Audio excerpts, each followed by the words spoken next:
Hello students, তোমাদের সকলকে স্বাগত সি প্লাস প্লাস বাংলা টিউটোরিয়ালের আরো একটি নতুন ভিডিওতে। এবং এই ভিডিওতে আমরা যে অপারেটর বা যে বিষয়টা নিয়ে আলোচনা করব তো সেটা হলো স্পেশাল অপারেটর। তো আমার নাম সুদীপ্ত কর্মকার, চলো শুরু করা যাক।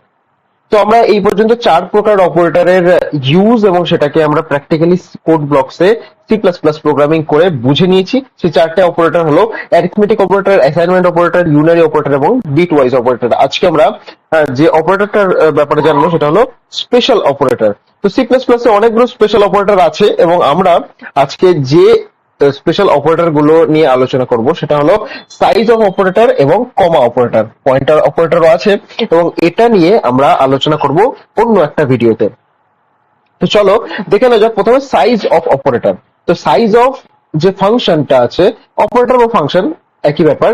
সাইজ অফ যে ফাংশনটা আছে সেটা কোনো ভেরিয়েবলের কিওয়ার্ড যে সাইজটা আছে সেটা রিটার্ন করে। যেমন এখানে ইন্টিজার টাইপের একটা ভেরিয়েবল এ ডিক্লেয়ার করা আছে এবং আমরা যদি সি আউট সাইজ অফ এ করি তাহলে আমাদের আউটপুট 4 চলে আসছে। 4 মানে কি? 4 হচ্ছে এ যে ভেরিয়েবলটা সেটার সাইজ 4 বাইট। তো আমরা জানি যে সি প্লাস প্লাস এ কোনো একটা ভেরিয়েবলের যে আউটপুটের যে সাইজটা হয় সেটা হলো 4 বাইট। 4 বাইট মানে 4 into 8 32 বিট। ওকে, তো এটা ছিল সাইজ অফ অপারেটর। তারপর আছে কমা অপারেটর। তো কমা অপারেটরের মাধ্যমে আমরা কি করতে পারি? কোনো একটা লাইনে মাল্টিপল কাজ করতে পারি। যেমন তোমরা এখানে এক্সাম্পলটা দেখতে পাচ্ছ, ইন্টিজার টাইপের ভেরিয়েবল এ, বি এবং সাম, এই তিনটে এখানে ডিক্লেয়ার করা আছে এবং sum equals to a equals to 20, comma b equals to 30, comma sum is equals to a plus b। তো আমরা একই লাইনে ওই ভেরিয়েবল গুলোকে ডিফাইন করছি বিভিন্ন আলাদা আলাদা ভ্যালুর মাধ্যমে এবং সবার শেষে গিয়ে আমরা এই যে ভেরিয়েবলটা আছে সেই ভেরিয়েবলটার উপরে কোনো একটা অ্যাকশনও বা কোনো একটা ক্যালকুলেশনও পারফর্ম করতে পারছি এবং সব এই কাজগুলো করতে পারছি তার একটাই কারণে, সেগুলো হচ্ছে মাঝখানে আছে আমাদের কমা অপারেটর, সেই কারণে। তো আমাদের এই সবগুলোই আমরা দেখে নেবো সি প্লাস প্লাস এর কোডিং এর মাধ্যমে। তো আমরা চলে এসেছি কোড ব্লকস এর উইন্ডোতে এবং এখানে আমরা একটা নতুন এমটি ফাইল ক্রিয়েট করে নেবো এবং ফাইলটিকে অবশ্যই আমরা সেভ করে নেবো। নাম দিয়ে দেবো যে স্পেশাল ওপি ডট সিটিপি। মনে রাখবে এক্সটেনশন দিতে কিন্তু কখনোই ভুলবে না। ওকে, তো এখানে আমাদের যে বেসিক স্ট্রাকচারটা আছে,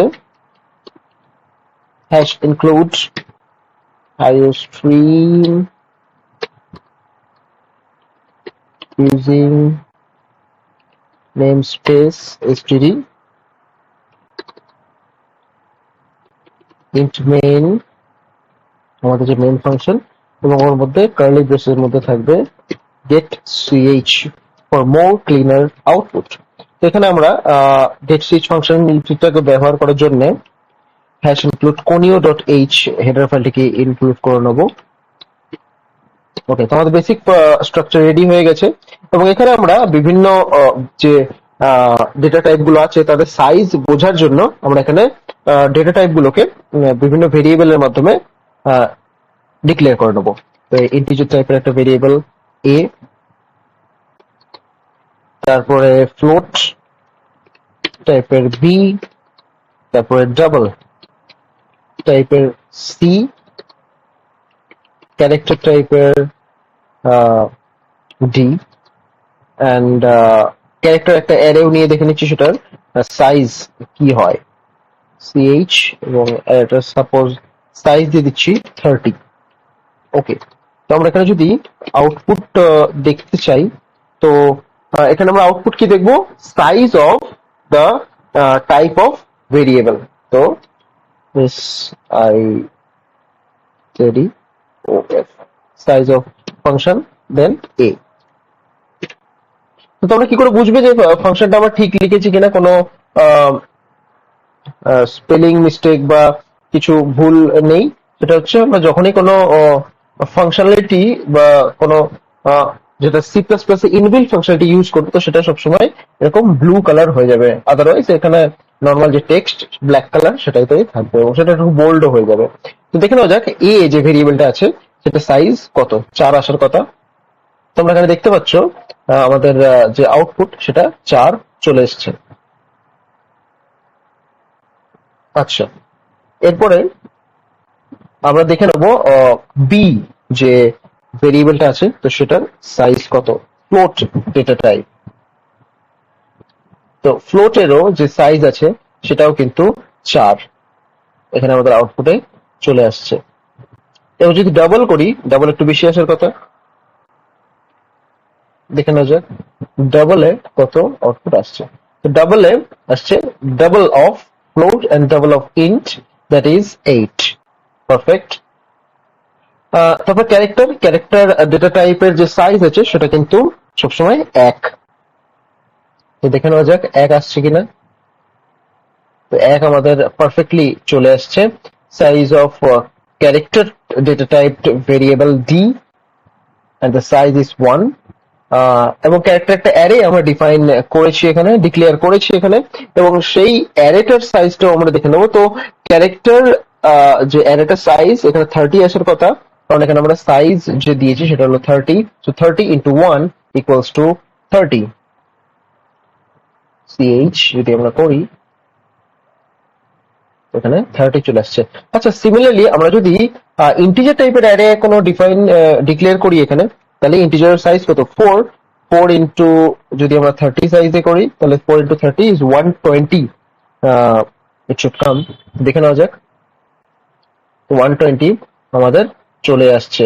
প্রত্যেকটা ইন্টিজার টাইপ ভেরিয়েবলের যে সাইজ সেটা হলো 4 এবং 4 ইন্টু 30 ইজ 120। তো পারফেক্টলি আমাদের এখানে চলে আসছে। আচ্ছা, এটা তো গেল সাইজ অফ অপারেটর। এরপরে আমরা যেটা দেখবো সেটা হলো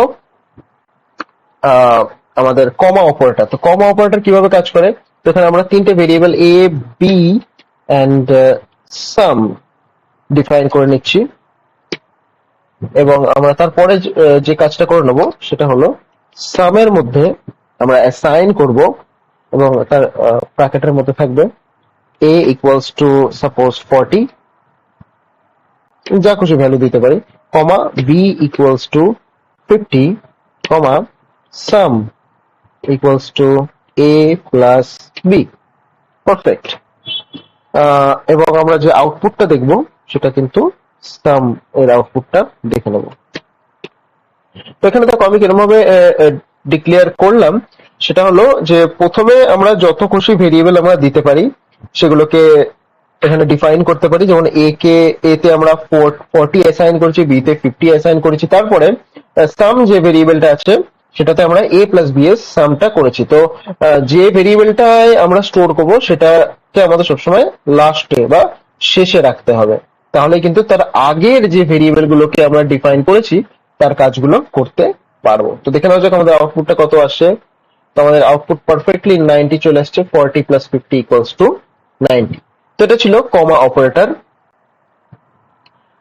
এবং আজকের ভিডিও এই পর্যন্তই থাকবে। তোমাদের যদি ভিডিওটা ভালো লেগে থাকে তাহলে ভিডিওটা লাইক করতে পারো, এবং যদি কোনো সাজেশন বা মতামত থেকে থাকে তাহলে তোমরা সেটাও দিতে পারো। এবং ভিডিও শেষে একটাই কথা বলবো যে আমাদের কিন্তু ভগবানের প্রতি সবসময় কৃতজ্ঞ থাকতে হবে। আমরা ভগবানের থেকে যে গিফট গুলো পেয়েছি, এত সুন্দর ইন্টেলিজেন্স যেটার মাধ্যমে আমরা এই ভিডিওগুলো বুঝতে পারছি এবং ভিডিওগুলো দেখতে পাচ্ছি, তার জন্য চোখ, কথা বলার জন্য মুখ, এগুলো সবই কিন্তু ভগবানের দেওয়া একটা গিফট।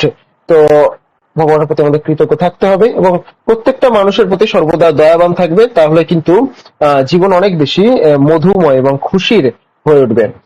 তো ভিডিও দেখার জন্য ধন্যবাদ, এবং ভিডিওটা যদি ভালো লেগে থাকে লাইক করতে পারো, চ্যানেলটাকে সাবস্ক্রাইব করতে পারো। দেখা হচ্ছে পরের ভিডিওতে।